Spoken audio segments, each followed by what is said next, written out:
The Lord is my shepherd, I shall not want.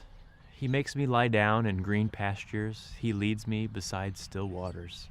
He restores my soul. He leads me in paths of righteousness for his name's sake. Even though I walk through the valley of the shadow of death, I will fear no evil, for you are with me. Your rod and your staff, they comfort me. You prepare a table before me in the presence of my enemies. You anoint my head with oil, my cup overflows. Surely goodness and mercy shall follow me all the days of my life, and I shall dwell in the house of the Lord forever. David, the author of Psalm 23, is most commonly known for his heroic feats. But in this poem, the brave warrior recognizes his need for a caring shepherd and compares himself to a sheep. In today's culture, to be called a sheep has become a derogatory term. I mean, we've all heard stories of sheep blindly following each other off of a cliff. And people can certainly do the same sometimes. But if the Lord is our shepherd, then that must make us sheep. So is it really a bad thing to be a sheep? Biblically speaking, no. Jesus refers to himself as the Good Shepherd in the book of John, and Christians are directly compared to sheep throughout the Bible. Therefore, we, as Christians, are members of the flock of Jesus, following in the example of our shepherd. No matter what, we are all going to follow after something in this life, for we are all sheep. And that isn't a problem, as long as you have the right shepherd.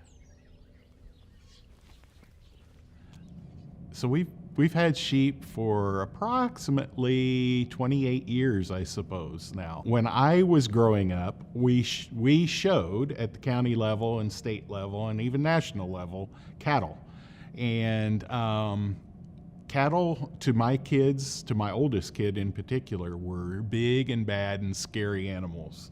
And so to kind of migrate him, I suppose, into the animal world, we decided to get sheep. My younger brother, my older brother, and I all have sheep now, and it's all as a result of my cousin's family and their start in the sheep industry. So it's pretty neat deal. So sheep, yeah, definitely really do need a shepherd. What I was thinking about was like in biblical times when they were out free range roaming the pastures.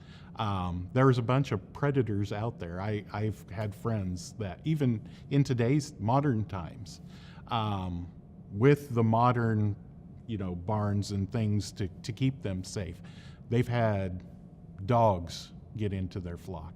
They've had, coyotes get into their flock.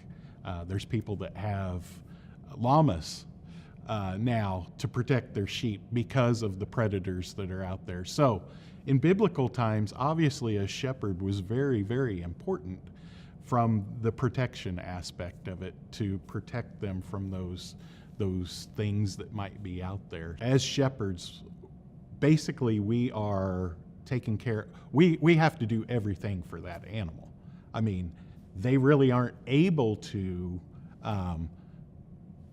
provide for themselves. I mean, yeah, you can put them out in a pasture and they can eat grass, but they still need, they need vaccinations, they need worming, that pasture won't last forever. They need some sort of food and water to live on. A pastor in very much the same way for the flock that they're charged with taking care of. I don't think it's any different than a shepherd taking care of his flock of sheep. Again, that pastor is going to do anything and everything in his power to make sure that his flock is well cared for and they're healthy and happy. And so I think that's the parallel that I can see. If a sheep is sick, you can look at it and you can say, wow, they're really, really thin. Our breed of sheep, normally their ears are extended. If their ears are ever down, it's a very good indication that they aren't feeling well. Yeah, if they're alert, if they're very attentive, then that's when you can tell that one is taken care of. When they're a little dull, a little lackluster, that's when you can start keying in on that. Hey, this one probably needs a little bit more help. If we have one that is struggling, is diseased, is sick, we're going to try to do anything and everything in our power to make them better. And I don't think that's any different than what our Heavenly Father wants to do for us when we submit our lives to Him. Even really before we do that, I think He still shows us unequivocally that we are as important to Him then as when we give our lives to Him as well. I have taken on the responsibility of being a shepherd for 28 years now, and it is a great responsibility. It's not one that me and my family take lightly. Those animals depend on us daily for their care, and it is no different than what Jesus is to us, and He considers us His flock, and He's the same way. He's taking care of us every day, and likewise, He's put pastors in our path to provide that care as well to the flock that they have to take care of. Our Greek word for this week is poimen, a word with a dual meaning. Literally, a poimen is someone who tends sheep, but it can also refer to a pastor or elder within the church. How about a bonus word? Ra'ah is the Hebrew word for shepherd, but also denotes companionship or a special friendship.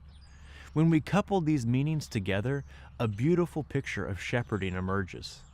First and foremost, we see that Jesus Christ is the ultimate shepherd that laid His life down for His sheep. Furthermore, we know that Christ has appointed human shepherds, our pastors and elders, to care for His flock within the context of the local church. When we come together as His flock, we are offered the loving guidance and direction we need for our spiritual growth. Jesus says, "My sheep listen to my voice. I know them, and they follow me."